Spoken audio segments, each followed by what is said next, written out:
चीन में एक बार फिर से कोरोना बेकाबू है। जनता के भारी विरोध प्रदर्शन से चीन ने लॉकडाउन में जो ढील दी, उसके बाद एक बार फिर से कोरोना काल बनकर चीन पर मंडराने लगा।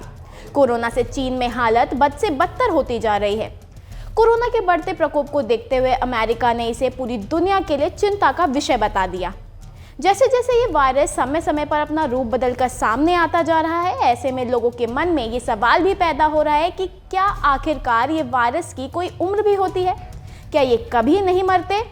तो आइए आपको बताते हैं। दरअसल वायरस इंसानों से पहले इस धरती पर आए थे। ये बात करीब 350 करोड़ साल पुरानी है। असल में वायरस ना जिंदा है और ना मरे हुए, और उनका जेनेटिक मटेरियल हमारे अपने डीएनए में शामिल है। इंसान के जीनोम का 10% हिस्सा वायरस के जेनेटिक मटेरियल से ही बनता है। साथ ही ये हमारी धरती पर मौजूद अधिकतर जीवों पर हमला कर सकते हैं, चाहे फिर वो पेड़ पौधे हो या फिर इंसान, जानवर या खुद छोटे बैक्टीरिया। असल में कोई भी वायरस किसी भी समय अपना रूप बदल सकता है और अपने शरीर के किसी भी अंग से नया वायरस पैदा कर सकता है।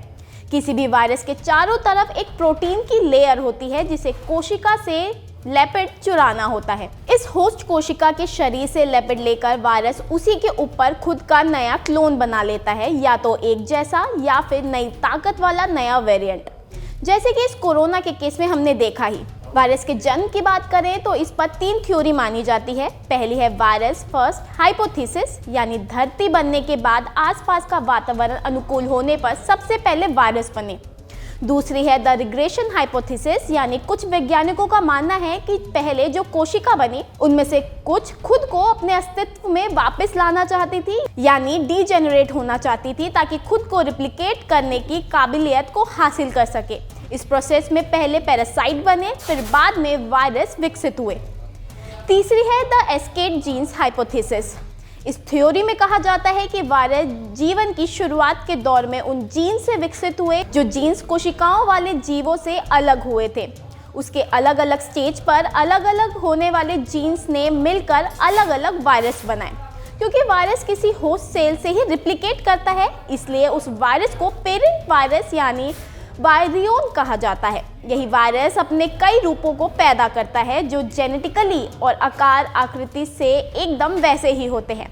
यानी जो नया वायरस पैदा होता है वो अपने पेरेंटल वायरस से बाहरी और आंतरिक व्यवहारों से मिलता जुलता ही होगा, जैसे हमने कोरोना के नए वेरिएंट में देखा। तो अब सवाल है कि क्या ये कभी खत्म होंगे? तो इसके जवाब में हम यही कहेंगे कि आप भूल जाइए कि कोरोना वायरस कभी खत्म होगा, क्योंकि ये लगातार आपके शरीर में रेप्लिकेट करता रहेगा।